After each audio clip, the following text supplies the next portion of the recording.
Bonjour à tous. Ça fait super plaisir de vous voir comme ça.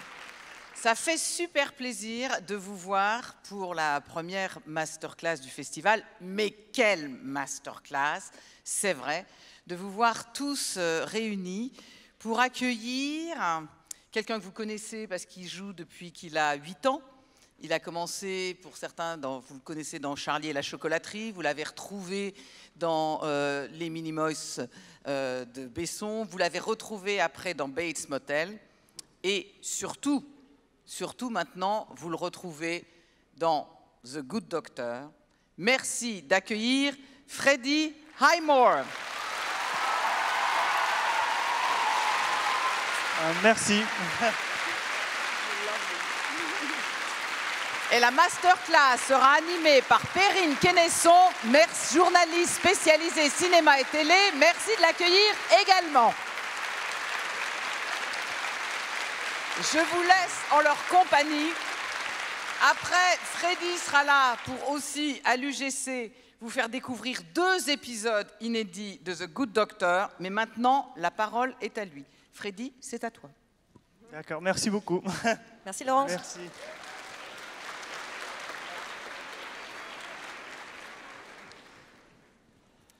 Bonjour.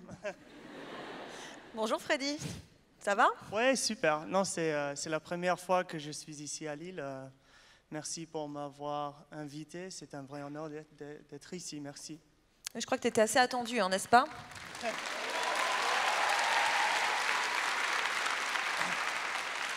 Non, et je crois que je peux essayer en français, mais je crois que c'est mieux de parler en anglais pour aller un petit peu plus profondément. Mais je crois que vous avez les trucs là à l'oreille.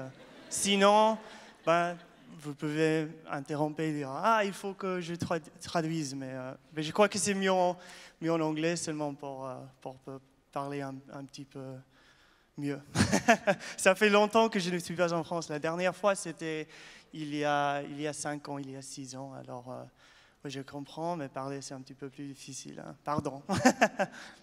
Oh, c'était déjà pas mal quand même. Hein.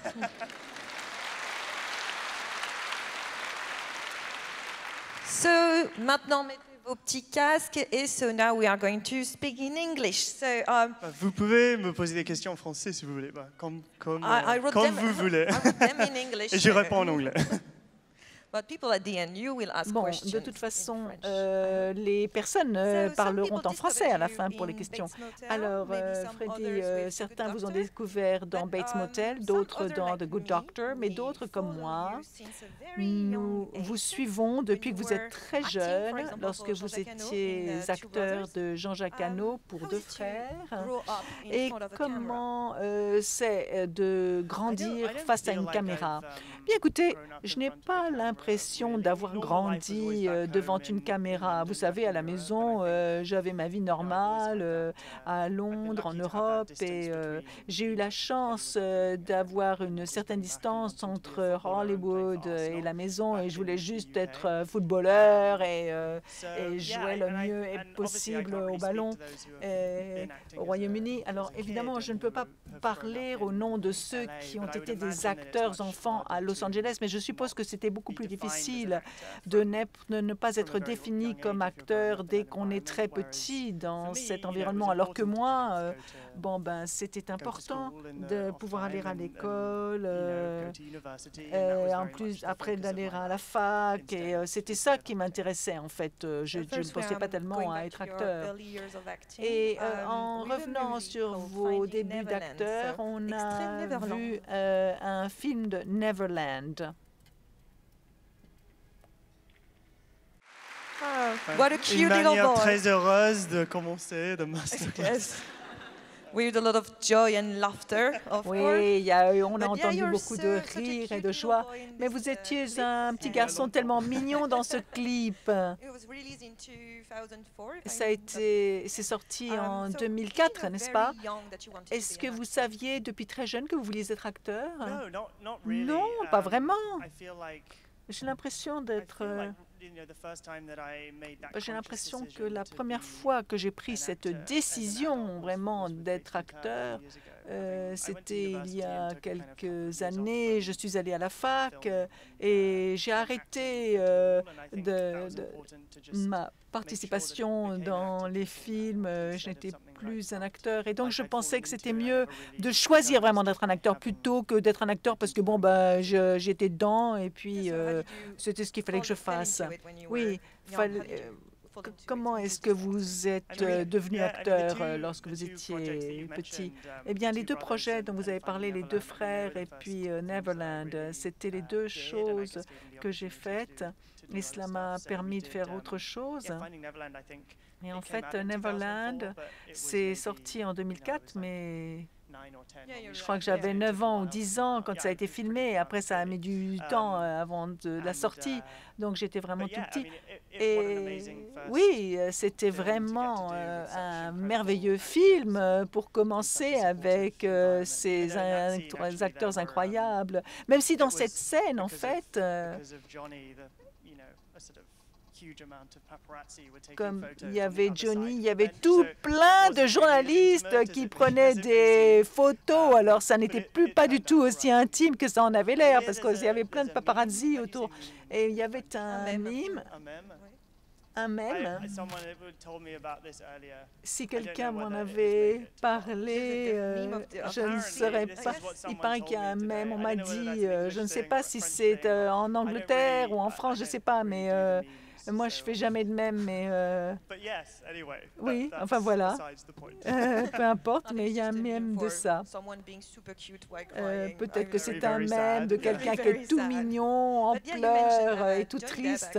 Eh bien, écoutez, vous mentionnez Johnny Depp et en fait, vous n'aviez même pas 15 ans et vous aviez déjà joué 2 fois avec Johnny Depp parce que vous avez recommencé à jouer avec lui dans Charlie et la chocolaterie. Vous avez joué avec des réalisateurs très divers, Foster, Jean-Jacques Hano, Tim Burton et Ridley Scott. C'est vraiment impressionnant, n'est-ce pas? Vous n'aviez même pas 15 ans et vous aviez déjà fait tout cela. Alors, quand vous pensez à ces années, que pensez-vous? Écoutez, évidemment, je pense que j'ai toujours trouvé que j'avais beaucoup de chance de pouvoir faire ce que j'ai fait, mais maintenant, en tant qu'adulte, je me rends compte que j'ai beaucoup appris au contact de ces personnes, même si c'est plutôt au niveau subconscient. Et en fait, je pense qu'en fait, ce qui était surtout important, c'était que c'était vraiment des gens très adorables, plutôt que des gens très talentueux. Et vraiment, ils m'ont permis de penser à cette profession sérieusement. Et quels sont les conseils qui vous ont donné par exemple Johnny Depp? Écoutez, c'est difficile de dire spécifiquement. Et aussi, on me demande, oui, qu'est-ce que vous donnez comme conseil aux personnes qui veulent être acteurs? Alors moi, si je parle d'après mon expérience à moi, eh bien, je peux dire que j'ai eu énormément de chance, comme on l'a dit avant, de pouvoir avoir une vie normale et d'être en prise avec la réalité, surtout s'il y a d'autres jeunes gens qui veulent faire ce que moi j'ai eu la chance de faire, de ne pas décider trop tôt que c'est vraiment cela qu'on veut faire, parce que je pense qu'il faut quand même qu'ils fassent des études. Et moi, le fait d'être à la fac, ça m'a permis d'avoir des expériences de la vie réelle.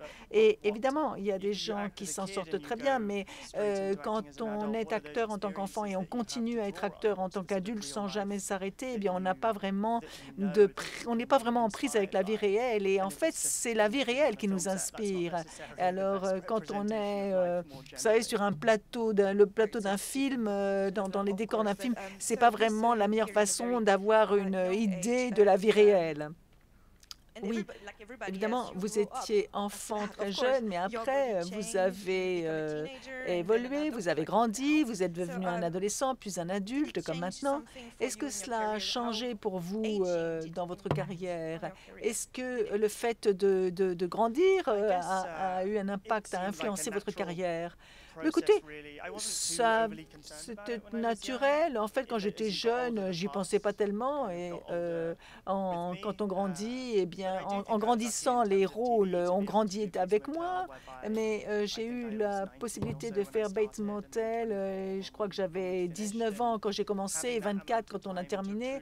Et donc, cela m'a permis vraiment de faire une transition vers les rôles plus d'adultes, alors que le rôle qu'il avait lui-même, ce personnage, devenait un adulte. Ce n'était plus tant un adolescent qu'un adulte à la fin. Et donc, grâce à cette série télévisée, eh bien, je suis passée de l'enfance à l'âge adulte.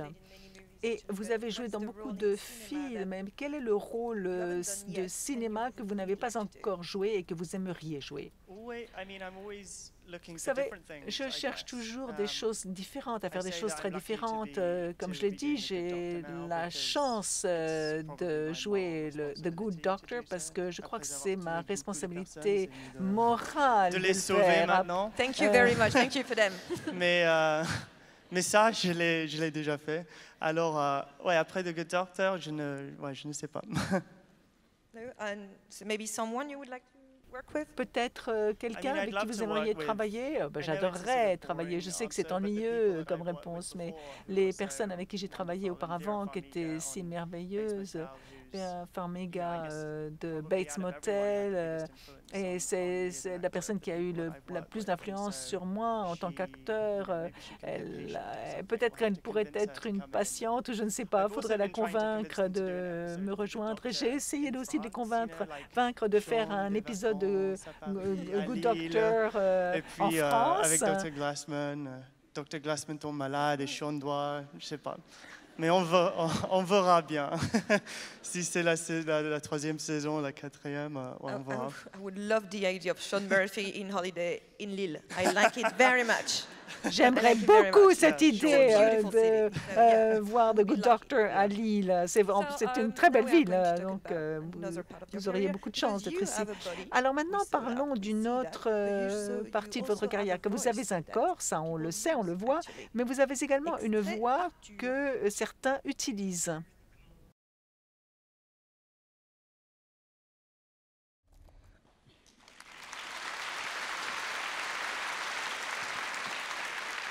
So this little clip is from Alors, the ce movie petit Arthur clip, and the cet Invisibles. extrait vient de Arthur et les Invisibles. Painful to transform into a Est-ce Minimoy. que ça fait mal quand on se transforme en Minimoy? Mais en fait, j'ai de très bons souvenirs de ce film. Et évidemment, c'était la première fois, comme vous venez de le dire, que non seulement j'étais un acteur, mais aussi je prêtais ma voix à un personnage de dessin animé. Mais ce n'est pas la seule fois que vous l'avez fait. Vous avez doublé beaucoup de personnages de dessins animés, comme dans le Compas d'or et La Nuit des Valeurs. Et alors, qu'est-ce qui vous intéresse dans ce travail? C'est différent du jeu, mais en même temps, c'est du jeu d'acteur. Alors, qu'est-ce qui vous a intéressé de cela? Bien, je suppose que cela dépend. L'une des choses qui était un peu difficile avec Arthur, c'était que l'animation pour le premier était faite à l'avance. Donc, en fait, il fallait doubler quelqu'un d'autre, mais en fait en anglais, parce que les bouches avaient déjà été, le mouvement des bouches avait déjà été fait, alors que dans les autres séries, dans les autres épisodes, j'ai participé au processus de mouvement de la bouche. Alors, la seule chose, c'est qu'on ne rencontre pas les gens avec lesquels on travaille et on se dit que peut-être ils sont tous ensemble dans une salle, mais c'est pas comme ça. Et bon, ça c'est en fait un travail très solitaire. Et aussi, peut-être qu'il faut aussi se défaire de ses inhibitions parce qu'on est tout seul dans une cabine et c'est un peu bizarre de sauter ou de crier ou d'avoir l'air effrayé, alors que quand on est sur scène, bon, ou sur un plateau, on a plus l'habitude de le faire, alors que là, on se dit, on est tout seul et puis on fait des choses un peu bizarres, on se sent un peu bête. Et en fait, Vous n'avez qu'à penser à votre voix et pas à votre corps, à votre physique. Est-ce que ça peut être libérateur aussi?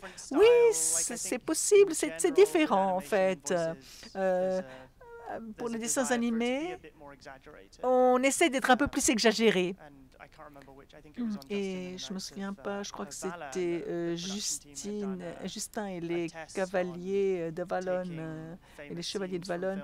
Eh bien, quelqu'un avait pris des scènes de films connus et il l'avait fait en animation. Et en fait, ma voix avait l'air plus fin que dans le film. Donc, en fait, on n'utilise pas la même voix que lorsque l'on est dans un film normal. Et pour Arthur et les Invisibles, vous avez tourné en France, en Normandie, n'est-ce pas? Et vous parlez très bien le français, on l'a entendu au début. Alors, quel est votre lien avec notre pays? Moi, j'adore la France. Évidemment. Bravo d'avoir gagné la Coupe du Monde. Mais mon équipe Arsenal en Angleterre, c'est une équipe française un petit peu. Bien sûr, Arsène Wenger n'est pas toujours là, mais avec Thierry Henry, Patrick Vieira. Alors ça, c'était la première connexion que j'avais avec la France. Et j'ai eu de la chance parce que, évidemment, étant donné que Londres est tellement près de la France, à part les projets que j'ai pu filmer ici, The Good Year et les films Arthur et aussi les films avec Jean-Jacques Hano, les deux frères, eh bien, j'aimais bien venir ici en famille, en vacances, avec ma famille. Et où avez-vous appris ce français si bon? Je crois que sur le plateau, avec l'équipe, sur le tournage. Easy peasy. Yeah. Non, mais il faut pratiquer, sinon, ouais.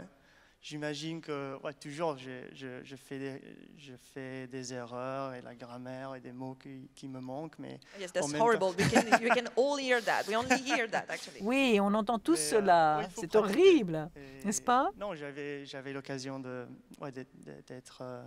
d'être ici en France quand j'étais jeune. Et je crois que c'est ça aussi avec les langues, de commencer quand on est jeune et pratiquer, parce que sinon, moi, à 27 ans, ça serait plus difficile, je crois. Would you be interested at some point to work in, because you work for some French directors? Vous avez travaillé pour des réalisateurs français, Luc Besson, Jean-Jacques Hano. Est-ce que vous aimeriez travailler pour un réalisateur français dans un film français en français? Bien sûr, tourner un film en français, en France, ça serait super. Un Anglais qui arrive, il ne parle pas tellement bien l'anglais, mais il apprend un petit peu plus et puis... He doesn't speak very well English, that's what you just said. Mais en fait, qui parle très bien l'anglais. Hein. Ce serait bien. Non, mais qui parle très bien le français, oui. Et est-ce que vous avez des réalisateurs français, évidemment, à part Luc Besson et Jean-Jacques Hano, il y en a-t-il d'autres que vous aimiez? Oui, en fait, évidemment, ici, je regarde à Sérimania. Je n'ai pas encore réussi à avoir de séries françaises récemment. Donc, si vous avez des recommandations à me faire, n'hésitez pas. Et ça pourrait être le début de ma relation. Y a-t-il des suggestions dans la salle? Bon, alors d'accord, à la fin. On vous donnera le micro à la fin. Il va prendre des notes. Et aussi, avec Arthur et les Invisibles, vous avez un peu approché le territoire des séries parce qu'il y en a eu 3 films d'Arthur et les Minimoys. C'est comment de suivre un personnage au long de plusieurs années, parce que ça a été sur 5 années, n'est-ce pas, que vous avez fait cela. Alors, comment avez-vous vécu avec ce personnage pendant aussi longtemps? Pour un film. Écoutez, on a filmé le 2e et le 3e film d'un trait. Mais, évidemment, le fait de pouvoir commencer, comme vous avez dit, il s'agissait de... C'était la première fois pour moi de suivre un caractère. Et... En fait, j'ai grandi dans ce film, car j'étais petit, mais je ne sais plus quel âge j'avais exactement, mais au bout du film, j'avais 3 ou 4 ans de plus, donc je crois qu'avec d'autres enfants, oui, on a remarqué la différence. Et qu'est-ce que ce film a changé pour vous? Non, tout d'abord, qu'est-ce que vous aimez chez Arthur? Parce que vous êtes resté très fidèle à ce personnage, 3 films. Alors, qu'est-ce qui vous a attiré vers ce personnage? Je pense que il m'inspirait, et puis c'était amusant d'être, en tant qu'enfant, d'être dans un film qui se concentrait plus sur un enfant. Évidemment, Neverland, c'était une excellente expérience, mais en y repensant, mais en fait, sur le moment, je me suis pas vraiment rendu compte qu'on est avec quelqu'un qui et on est sur le plateau, et puis on n'est plus sur le plateau si c'est une scène où il y a des adultes qui disent des gros mots, des choses comme ça. Alors, bon. Et puis, mais pour Arthur, c'était vraiment centré sur l'enfance. Alors oui, c'était bien. Et puis avec Mia Farrow, qui était vraiment tellement adorable avec moi et très attentionnée, ça a été un plaisir. Et maintenant, parlons plus des séries. Et on va revoir ce joli petit visage qu'on a vu auparavant pour découvrir un autre vous qui n'est pas si gentil que ça.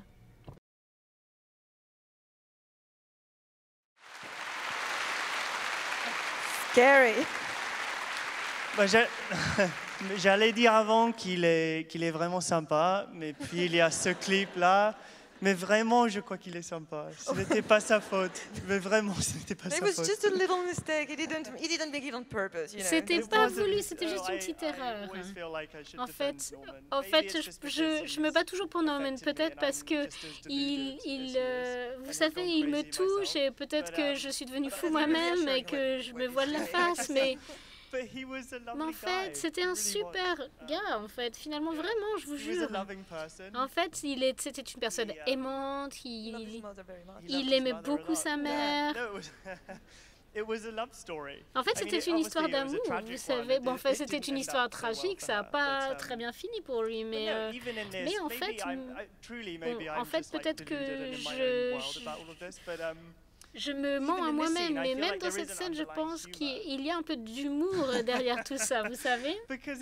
Parce qu'en fait, il y a quelque chose là, je ne sais pas, elle est là, elle l'encourage à faire ce qu'il fait, mais en fait, elle n'est pas vraiment là. Et en fait, je ne veux pas effectivement gâcher le plaisir pour ceux qui ne l'ont pas vu, mais l'idée de quelqu'un qui vit seul dans une maison avec quelqu'un qui, en fait, est mort, mais il pense qu'elle est toujours vivante. En fait, c'est un très bon terrain pour de l'humour. Mais bon, en fait, je pense que dans tous les cas, la noirceur ici, en fait, est toujours contrebalancée par le sens de l'humour et cet aspect sous-jacent un peu de situation un peu stupide, en fait. Et je pense que cette légèreté et cet aspect heureux est là aussi dans le show. Et du coup, c'est pas trop sombre et... En fait, bon, c'est pas sombre juste pour le plaisir d'être sombre. Et bon, même s'il y a certains choix, je pense, dans cette dernière scène qu'on a vue, qui montre une certaine violence, mais parce que cette scène, en fait, c'est dans l'épisode 6 de la saison 5, si je ne me trompe pas, donc de Bates Motel, vous l'avez reconnu maintenant. Donc cet épisode en particulier interprète la scène de la douche, la scène célèbre de Psycho de Alfred Hitchcock, Psychose d'Alfred Hitchcock, bien sûr. Et en fait, vous l'avez subverti. C'est difficile à prononcer en anglais. Donc vous l'avez... en fait, comment est-ce que vous vous confrontez en fait à ce monument du cinéma, parce que bon, Psychose est très connu, tout le monde l'a étudié, tout le monde le connaît, En fait, même si vous n'avez pas vu Psychose, vous connaissez. Donc, comment est-ce que vous êtes confronté à tout ça? Bon, en fait, le réalisateur qu'on avait, Phil Abraham, en fait, était super. Et je pense que, en fait, la scène de la douche très célèbre, ça montre ça, mais je pense que Carlton, who was here l'année dernière, je crois, Carlton Cuse. Carlton Cuse, qui était l'un des scénaristes de Bates Motel. Je crois qu'il était ici l'année dernière. Peut-être pas. Oui, super, merci. Merci. I'm not just entirely crazy. Donc, je suis pas complètement fou. Peut-être, il n'y a personne Not qui yet, répond. but you just said Bates Motel Pas was a encore, comedy. mais so vous I know avez that. dit que Bates Motel était une comédie, donc Donc je pense que en fait les scénaristes en fait ils ont bien réussi à ne pas, bon comme vous l'avez dit, bon on l'a subverti, mais s'assurer que Bates Motel était en fait fidèle à Psychose, mais c'est devenu une œuvre à part entière aussi. Donc, en fait, la série, d'une manière générale, en fait, bon, c'est facile à dire. Maintenant que c'est fini, on a fait 5 saisons. En fait, c'est vraiment la meilleure expérience que j'ai jamais eue à travailler sur quelque chose. Et je suis sûre que le Good Doctor aussi, ça sera la même chose. Mais ces 5 années, vraiment, par rapport à ces 2 ans, en fait, je suis fière de tellement de choses, vous rencontrez tellement d'amis. Oui, on va en parler également, mais dans cet épisode en particulier, il y a Rihanna aussi. Elle était super, ah ouais, une très belle personne. En fait, elle avait 2 épisodes et on a dû tout faire en une semaine parce que elle est tellement surbookée, mais elle est venue à Vancouver. Elle était très simple d'abord et en fait elle a réussi à apporter sa patte aussi au personnage. Et Norman Bates est vraiment, bon, c'est un symbole vraiment ce personnage. Il a été très bien joué par Anthony Perkins dans le film d'A Fresh Movie. Et vous avez proposé votre propre version de ce personnage.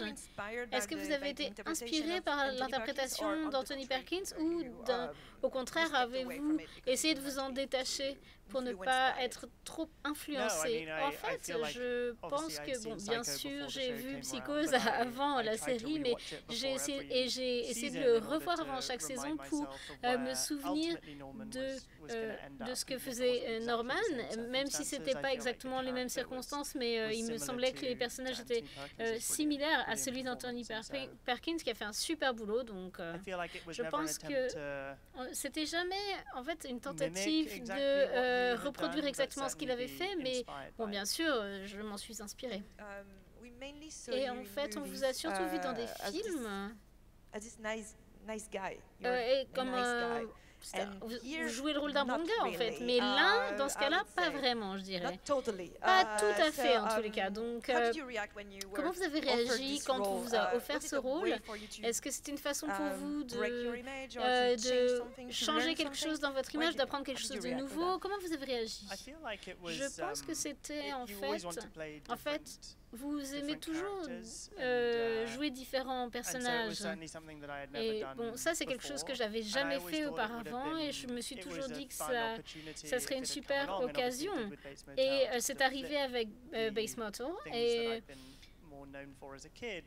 ça, c'était en opposition avec ce pourquoi j'étais connue quand j'étais enfant. Donc, en fait, ce personnage de Norman, bon, je savais que les gens allaient penser qu'il n'était pas très sympa. Et bon, je voulais essayer de le rendre aimable aussi, trouver l'humanité en fait chez Norman. Et donc, comment est-ce que vous avez approché ce rôle d'un psychopathe? C'est pas toujours comme ça dans la série, mais ici, depuis le départ, en fait, c'est un rôle que vous alliez jouer pendant plusieurs années et qui allait évoluer au cours des 5 saisons. Donc, comment est-ce que vous avez abordé ce genre En fait, il est un peu malade quand même, ce personnage. Oui, bon, j'ai jamais vraiment... Bon, je pense que j'arrivais à laisser vraiment sur le plateau. Je le ramenais pas à la maison avec moi. Juste à la fin, la dernière saison, c'était un peu plus intense et ça prenait plus de temps. Mais bon, d'une certaine manière, finalement, c'était assez drôle, finalement. C'était un peu comme une catharsis, en fait. Bon, je dis pas que c'est une forme de thérapie, mais en fait, l'idée de faire sortir toute votre négativité sur le plateau. Bon, dans la vie quotidienne, vous êtes en colère, vous pleurez, vous vous disputez, vous vous sentez mieux après. Donc je pense que c'est un peu ma façon finalement d'affronter ce qui m'arrivait dans la vie. Vous pouvez vous impliquer dans le film et puis le reste du temps, vous êtes heureux. Donc c'était un bon exutoire pour moi. Donc vous vous lâchez dans la série et puis vous vous sentez mieux. Vous n'avez pas besoin de vous lâcher sur une personne dans la vraie vie. Donc. Et en fait, oui, vous savez, en fait, Bates Motel, en fait, c'est une comédie, donc on vient d'apprendre ça. Et vous parliez aussi de Vera Farmiga, qui est votre mère dans la série. Et vous êtes très proche. Comment c'était de travailler avec Vera? En fait, elle est super. En fait, je ne sais pas comment vous dire à quel point elle est fantastique, à la fois en tant que personne. En fait, je suis le parrain de son fils. Ils sont devenus un peu ma famille. Toute sa famille, en fait, est venue à Vancouver pour le temps de la série. Et en fait, je suis restée avec eux le week-end. Et en fait, ils se sont bien occupés de moi. Et en fait, en tant qu'actrice, j'ai tellement appris d'elle et le fait d'être, en fait, qu'elle m'a poussée au quotidien. Et je pense que l'une des choses, parmi toutes les choses qu'elle réussit bien, c'est d'être tellement naturelle et facile à vivre et fluide. Et bon, quand on a fait toute la préparation, mais il y a aussi cette confiance à essayer tellement de choses différentes et d'une certaine manière, être en mesure d'être très très grand. Et en fait, elle a un personnage vraiment authentique, mais pas too much, ou pas qui reste crédible. Elle est vraiment incroyable. Et donc, pour vous, parce que en fait, c'était votre première série. Bon, en fait, vous aviez fait d'autres séries avant, Bates Motel. En fait, c'était votre première en tant que personnage principal. Donc, pour vous, quelle est la différence, ou quelles sont les différences entre jouer dans un film et jouer dans une série? Quelles sont les différences principales? Bon, à part le fait que vous avez passer plus de temps avec le personnage, mais je pense que vous développez un personnage plus en profondeur que vous le feriez dans un film. Donc la transition de Norman, par exemple, je n'aurais jamais pu faire ça, raconter cette histoire en 90 minutes. Mais je pense aussi en tant qu'acteur, vous avez plus de responsabilités quand vous travaillez sur une série télévisée, parce que les réalisateurs viennent et repartent en fonction de l'épisode, donc il n'y a pas donc ce fil conducteur. Bon, il n'y a pas cette continuité par rapport au film, donc c'est les acteurs qui doivent s'occuper de leur propre personnage et essayer de garantir la qualité épisode après épisode. Et puis bien sûr les scénaristes, David Shaw sur le Good Doctor, ou même aussi pour Bates Motel. En fait, d'un point de vue de l'écriture, bon, bien sûr, c'est différent aussi, parce qu'en fait, on était basé à LA, mais en fait, on a tourné à Vancouver, donc en fait, vous êtes plus impliqué, je dirais, dans le processus, d'une manière générale. Et avec Bates Motel, vous avez aussi essayé d'écrire et de réaliser. En fait, vous l'avez fait pour 2 ou 3 épisodes. Oui, tout à fait, absolument. Comment ça s'est passé, en fait? Pourquoi vous vouliez passer de l'autre côté de la caméra, pour changer votre perspective? Qu'est-ce qui vous a intéressé, en fait, pour passer du côté réalisation et écriture. Bon, je pense que c'est devenu... En fait, c'était un désir naturel qui est venu de... Bon, en fait,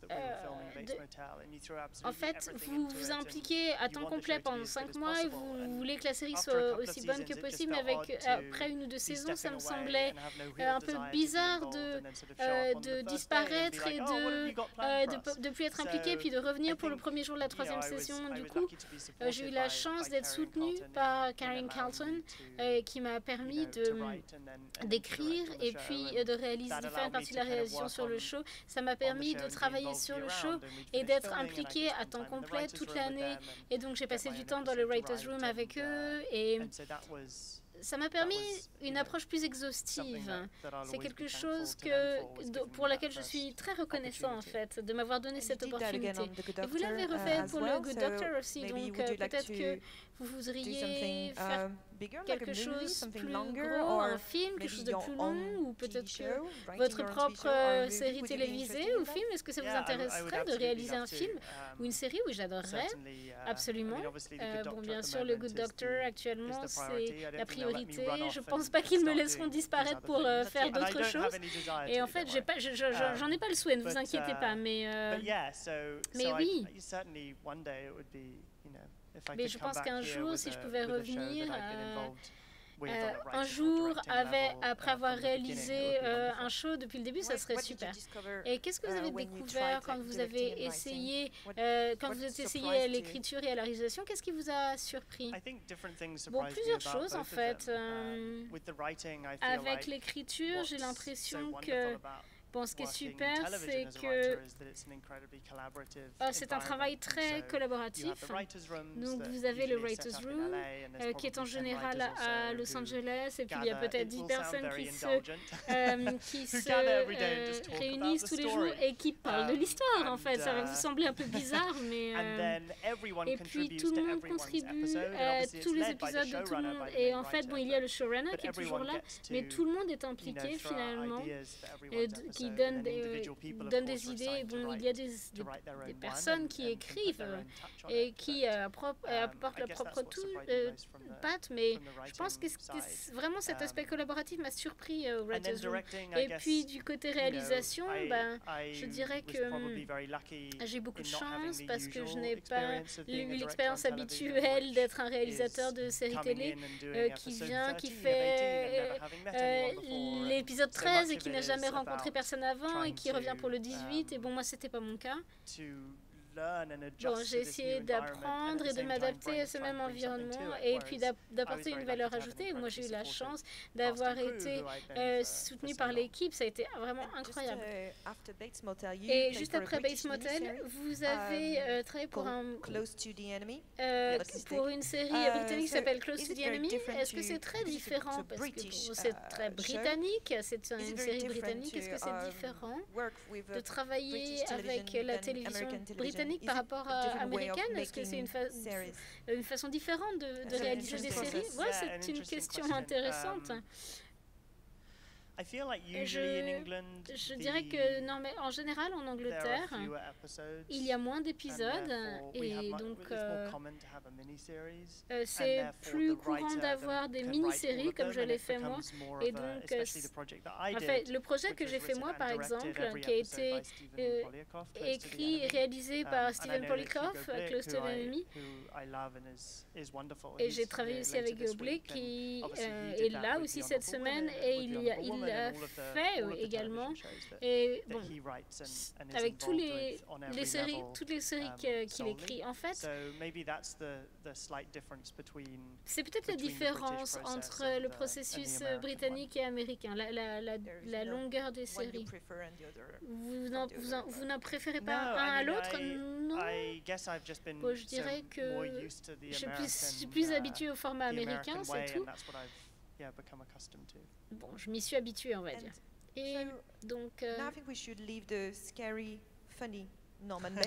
pense qu'on devrait laisser maintenant le Norman Bates qui fait un peu peur et qui est drôle en même temps, et sa maman. Et maintenant, on rencontre le docteur.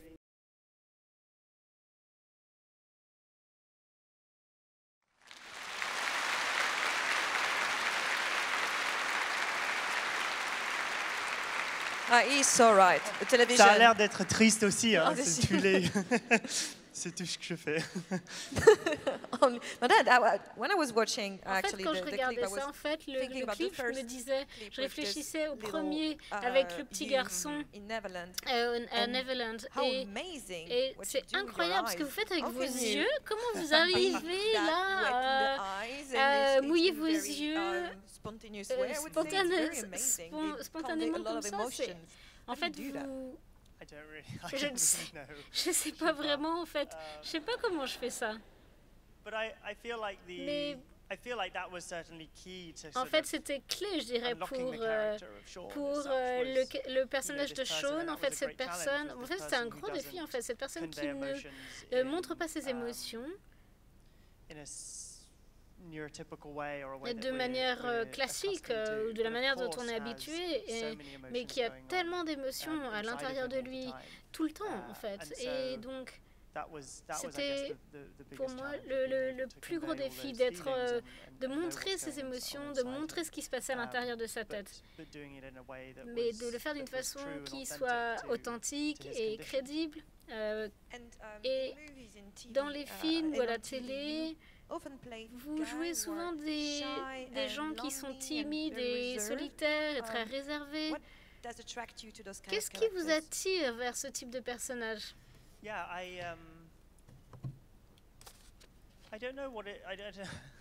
Je sais pas. Vous disiez triste. Non, j'ai pas dit triste en fait. J'ai dit timide, ou solitaire. Ça n'a rien à voir avec moi en tant que personne. Non, on dirait pas. On dirait pas. Non, non, non, non, non.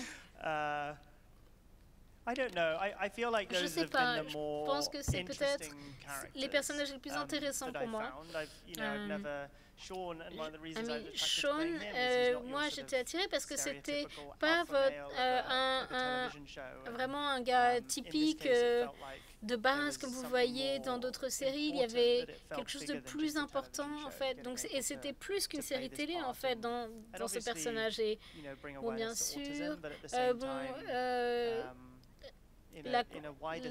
la conscience de l'autisme, mais aussi sensibiliser à l'autisme, mais aussi une personne à qui on n'a pas donné vraiment sa chance. Je pense que c'est tellement important dans le monde d'aujourd'hui. Parce que montrer différents types de masculinité et pas seulement le stéréotype, mais aussi avoir des personnages qui peuvent nous aider à comprendre finalement ou nous aider à remettre en question un petit peu certains stéréotypes qui sont perpétués sur le long terme et pour comprendre au niveau sociétal pourquoi certains hommes récemment ont pensé qu'il était acceptable de se comporter d'une certaine manière. Et bon, bien sûr, c'est une série télé amusante, mais j'espère qu'il y aura quelque chose de plus important qui va en ressortir. Et en jouant ce personnage à mon petit niveau, ça, je peux peut-être aider. Et oui, oui, oui, absolument. Merci. So in The Good Doctor, you are Sean Murphy, donc vous êtes Sean Murphy, donc un super chirurgien tout jeune, mais donc sa spécificité c'est qu'il est autiste. Donc comment vous avez approché ce personnage? Est-ce que vous aviez peur de jouer ce type de personnage parce que vous n'êtes pas autiste vous-même? Est-ce que vous aviez peur de faire quelque chose de mal ou d'aller dans la mauvaise direction ou de montrer l'autisme sous un mauvais jour? Comment vous avez fait face à ce personnage de Sean Murphy? Très sympa, Sean Murphy. Je ne pense pas qu'aucun d'entre nous... Je dirais que peur, c'était pas le bon mot. C'était une grande responsabilité qu'on avait en créant ce personnage, c'est sûr. Et on a fait très très attention. Bon, on a un consultant et David Shaw et moi-même, on continue à, bien sûr, à faire autant de recherches que possible en termes de montrer l'autisme de manière authentique autant que possible, mais je pense qu'en même temps, c'est quelque chose En fait, on était conscient que Sean ne va jamais représenter tout le monde qui est autiste. De la même façon que Norman Bates ne représente pas tout le monde qui est neurotypique. Donc, en fait, ce qu'on dit, en fait, c'est son histoire individuelle. Et quand j'ai réfléchi au personnage de Sean, il ne s'agit pas seulement d'essayer de montrer l'autisme de manière authentique, mais aussi montrer d'autres facettes de sa personnalité qui... je voulais que les gens tombent amoureux de son sens de l'humour, les choses qui n'ont rien à voir avec le fait qu'il soit autiste. En fait, c'était ma question suivante. En fait, c'est super, vous y avez déjà répondu. C'est exactement ce que je voulais vous faire dire, c'est que Sean Murphy, en fait, les gens l'aiment bien, l'aiment beaucoup, en fait. Et donc ma question, c'était pourquoi est-ce que vous pensez que les gens aiment tellement Sean? Qu'est-ce qui est tellement bien? En fait, je pense qu'il est, il est plein d'espoir, il est optimiste, et je pense que ça contraste avec Norman, par exemple, qui pour la plupart des gens est un anti-héros. Et bon, je pense que en France et en Grande-Bretagne et aux États-Unis, c'est tellement facile d'allumer la télé, vous regardez le journal et il y a tellement de négativité, donc vous voulez éviter ça autant que possible. Et donc, je pense que les gens cherchent quelque chose qui soit divertissant et les personnages comme Sean nous rappellent que l'humanité peut aussi être bonne et qu'il reste de l'espoir. Et je pense que en fait, c'est pour ça que j'arrive à m'identifier à Sean, c'est que en fait, il ne s'agit pas seulement de l'autisme, mais ça parlera à toutes les personnes qui se sentent marginalisées par la société ou discriminées, ou les gens qui pensent qu'ils n'ont pas eu vraiment leur chance dans la vie de faire faire quelque chose auquel ils soient vraiment bons. Donc je pense qu'il y a cette notion d'universalité finalement, cette notion d'être différent, et c'est ce qui m'a vraiment plu aussi.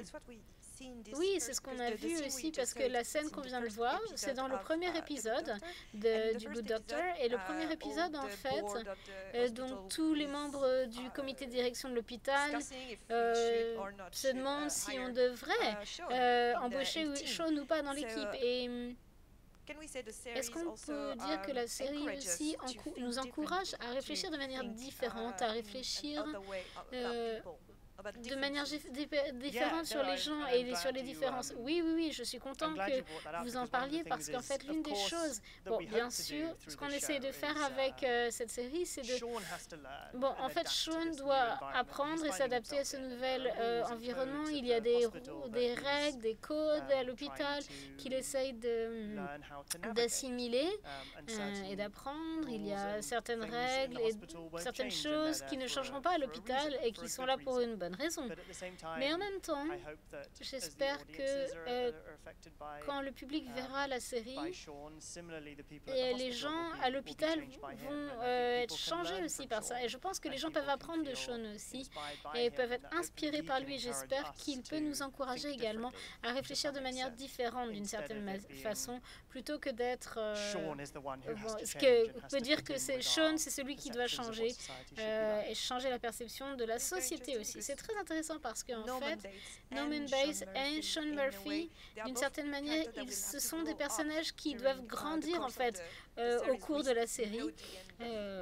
On connaît la fin de Norman Bates parce que la série est finie, mais comment est-ce que vous pensez que Sean devrait évoluer? Directeur de l'hôpital.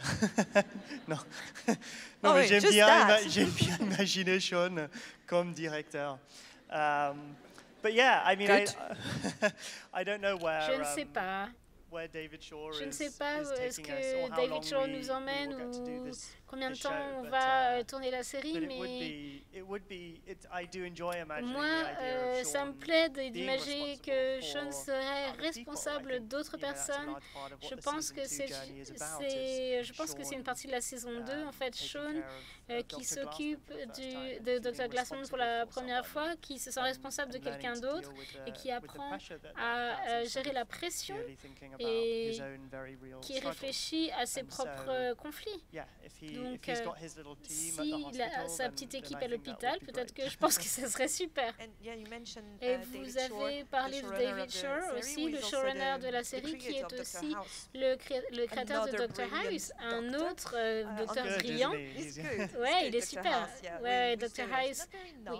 Pas très sympa, mais très bon. Donc, deux questions.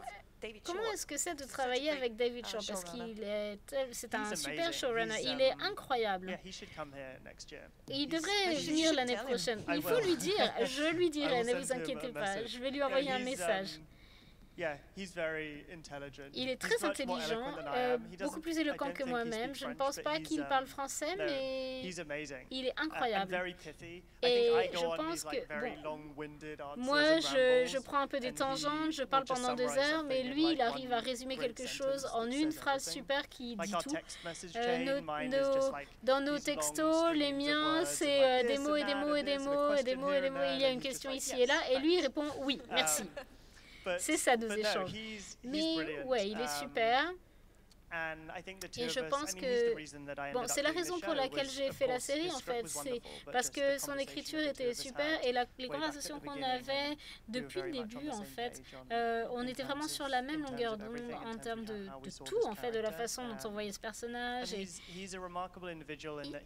C'est une personne remarquable et il a eu tellement de réussite avec Dr. House, mais il est tout autant impliqué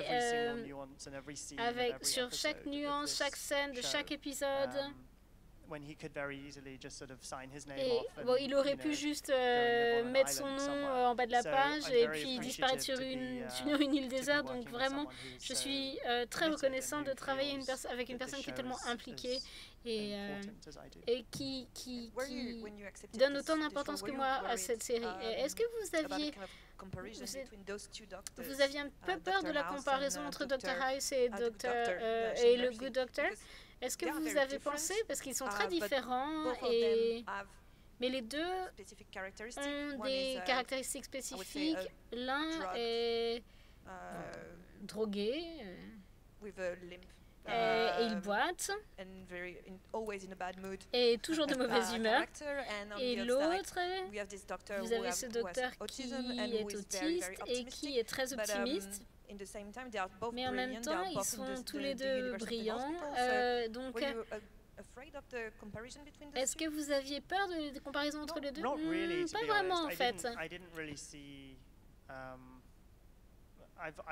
En fait, je me suis toujours dit qu'ils sont tellement différents, comme vous venez de le dire, pour les raisons que vous venez de dire.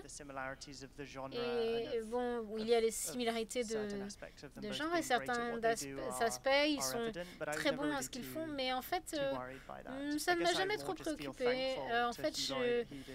En fait, je suis reconnaissant à Hugh Laurie d'avoir fait du super boulot parce qu'il est britannique lui aussi. Et s'il avait fait vraiment un très sale boulot, en fait, j'aurais pas été choisie pour jouer le prochain docteur. Donc, en fait, je pense que c'est grâce à lui probablement que j'ai eu le rôle. Merci Hugh Laurie. Donc c'est un super acteur et en plus il est sympa. Ok, donc pour le Good Doctor, vous êtes aussi réalisateur. C'est une première, vous ne l'avez jamais fait par le passé. Donc qu'est-ce que ça change pour vous d'être également réalisateur? Je dirais que ça me permet d'être impliqué en termes de... Donc je vois les scripts et je peux faire des suggestions. Et je peux... modifier avant la version finale, mais bon, je dirais que finalement, Nous sommes tous, bon, notre rôle c'est de soutenir David Shore dans sa vision et c'est pourquoi vous avez besoin de quelqu'un en qui vous croyez totalement et qui est important pour vous et des idées auxquelles vous adhérez. Donc on essaye juste finalement de faire la série qu'il veut aussi bien qu'il le souhaite. Donc vous écrivez, vous réalisez, vous êtes acteur et vous producteur. Donc vous pouvez faire tout le film vous seul. Peut-être, oui, effectivement, si j'ai du temps. Dans ce petit laps de temps que l'on a, oui. Mais tout à fait, j'aimerais bien faire un film en France, en français. Et il va falloir que je m'y attelle. Vous avez l'occasion ici à Lille. Oui, cet après-midi, dans le train. Donc vous avez reçu une nomination au Golden Globe pour le personnage de John Murphy et c'était comment? J'ai beaucoup aimé, c'était une excellente surprise.